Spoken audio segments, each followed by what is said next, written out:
Турецкие власти приостановили всю торговлю с Израилем и закрыли свое воздушное пространство для израильских самолетов. Кроме того, турецким судам запрещено заходить в израильские порты. Об этом на экстренном заседании парламента, созванном в связи с ситуацией в секторе Газа, заявил министр иностранных дел Турции Хакан Фидан. Турция приостановила всю торговлю с Израилем, не допускает вход турецких судов в израильские порты и закрыла свое воздушное пространство для израильских самолетов, подчеркнул он. Меры Турции последовали на фоне недавнего признания премьер-министром Израиля Биньямином Нетаньяху геноцида армян. На этом фоне Турция усилила экономические и транспортные ограничения в отношении Израиля. Днем ранее Фидан заявил о Нетаньяху. Признав так называемый геноцид армян, он на самом деле пытается скрыть свой собственный геноцид, и ничего больше. Он выработал механизм давления на каждое государство. В каждой стране он каким-то образом задействует еврейское лобби, пытаясь сделать их заложниками через их внутреннюю политику, сказал Фидан. В Израиле на эти меры отреагировали с юмором. СМИ отметили, что глава МИД Турции забыл, что они с Эрдоганом уже вводили санкции год назад, в результате чего турецкая экономика потеряла более 7 миллиардов долларов экспорта в Израиль. Что касается воздушного пространства, пострадает лишь чартерный рейс в Батуми, Грузия. Другие израильские авиарейсы через Турцию в последние 1-2 года не выполнялись из-за открытия воздушного пространства Саудовской Аравии и ОАЭ для рейсов из Израиля в Азию. Хотя израильские авиакомпании заявляют, что продолжают пролетать через турецкое воздушное пространство, несмотря на объявленное закрытие. Перелеты самолетов с израильскими официальными лицами или оружием в Израиль заблокированы в турецком небе после того, как министр иностранных дел Турции заявил о закрытии воздушного пространства и полном прекращении торговли. Министр иностранных дел Турции Хакан Фидан в пятницу подтвердил, что Анкара полностью прекратила торговлю с Израилем и закрыла турецкое воздушное пространство для израильских самолетов. Хотя израильские авиакомпании сообщили, что новых инструкций не получали. Позднее турецкий дипломатический источник уточнил, что Фидан имел в виду только государственные израильские рейсы и рейсы, перевозящие оружие в Израиль. Комментарии министра касаются официальных израильских рейсов и рейсов с оружием или боеприпасами в Израиль. Это не касается транзитных коммерческих рейсов, сказал источник.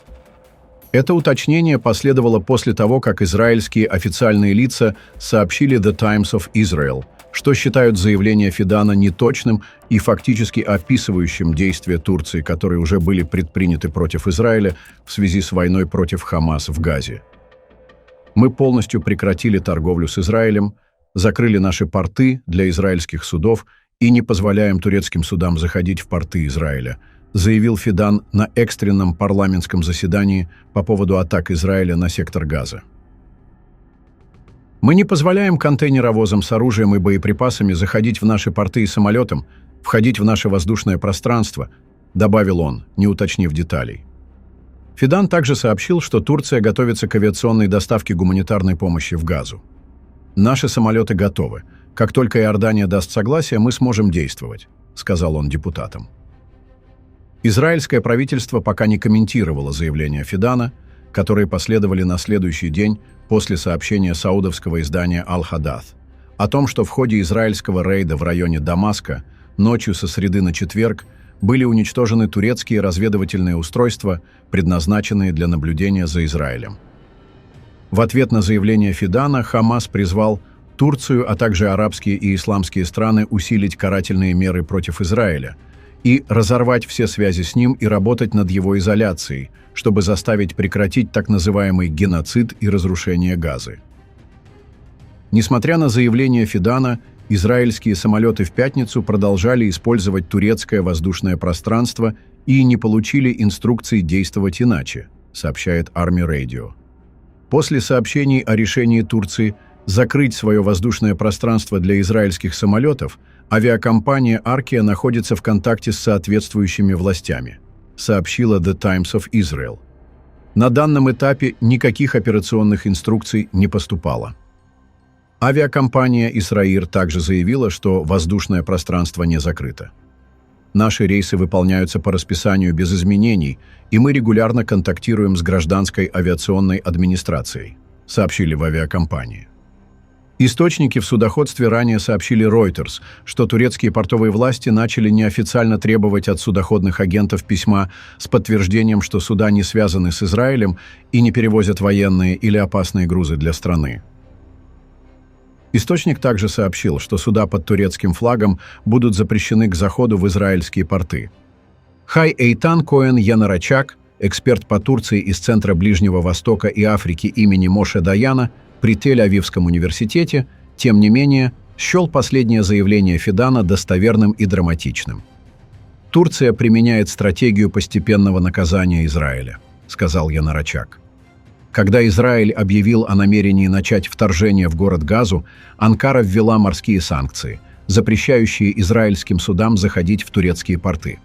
А сегодня, после новостей о том, что Цахал провел за пределами территории рейд на позиции сирийской армии, где Турция имела разведывательные устройства для отслеживания израильских войск, Анкара приняла новое решение и закрыла свое воздушное пространство для израильских самолетов. Этот шаг беспрецедентен, и в будущем его будет непросто отменить, добавил он. Турция, ведущий сторонник Хамас, является одним из самых жестких критиков действий Израиля в Газе. В прошлом году Турция заявляла о прекращении всех экспортных и импортных операций с Израилем, хотя некоторые из них, по слухам, продолжались тайно.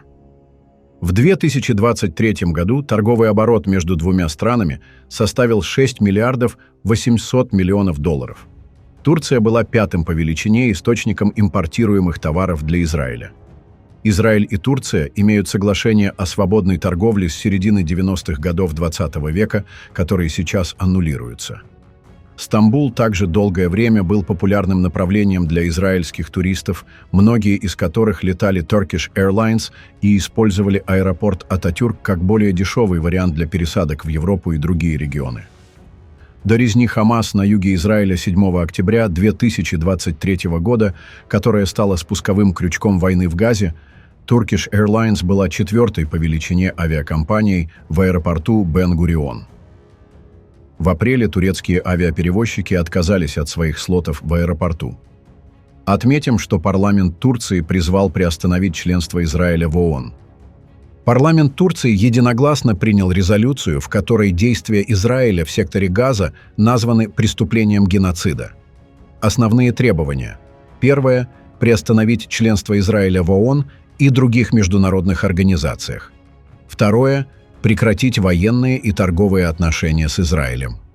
Третье – снять эмбарго с Палестины. Четвертое – обеспечить прекращение огня и вывод израильских войск из Газы. Пятое – гарантировать беспрепятственную доставку гуманитарной помощи. Отметим, что данная резолюция опубликована за подписью спикера парламента Нумана Куртулмуша.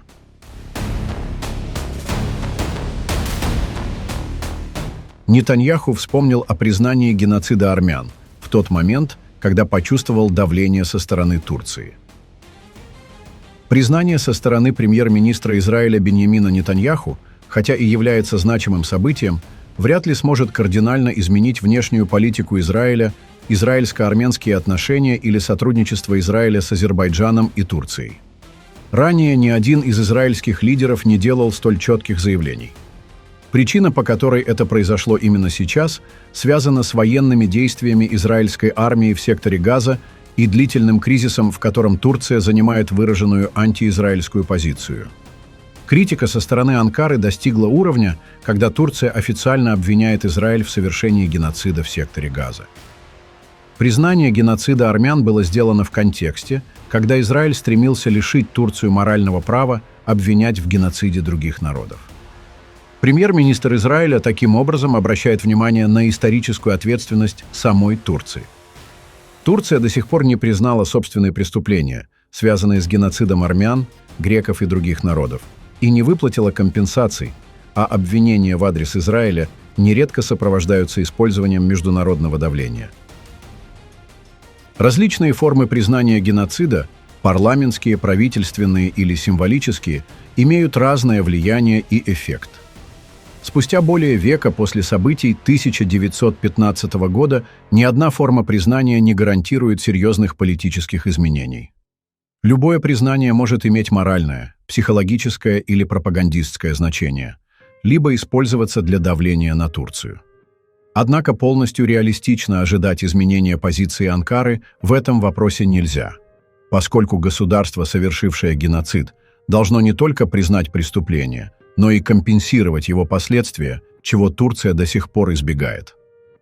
Факт признания геноцида армян также связан с историческими и геополитическими спекуляциями, уходящими корнями в XIX век. Массовые убийства, совершенные султаном Абдулгамидом, использовались великими державами для защиты собственных интересов в Турции и давления на страну.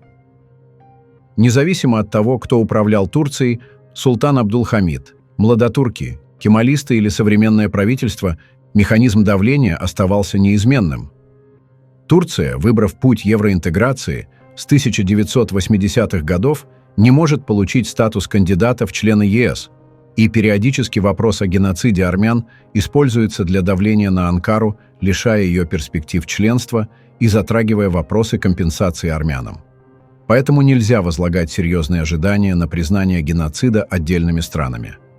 Нетаньяху сделал свое заявление именно в момент, когда почувствовал давление Турции в вопросе Газы. Поэтому не следует ожидать кардинальных изменений в отношениях с Турцией. Если международное сообщество хотело бы обеспечить компенсацию народу, подвергшемуся геноциду, оно должно было бы способствовать реализации права на самоопределение армян Нагорного Карабаха.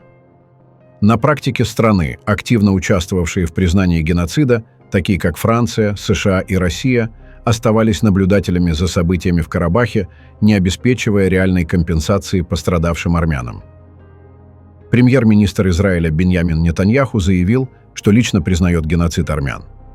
Хотя он ссылался на принятие Кнессетом соответствующей резолюции, но на самом деле подобные проекты резолюций вносились израильскими депутатами в 2018 и 2021 годах, но каждый раз отклонялись.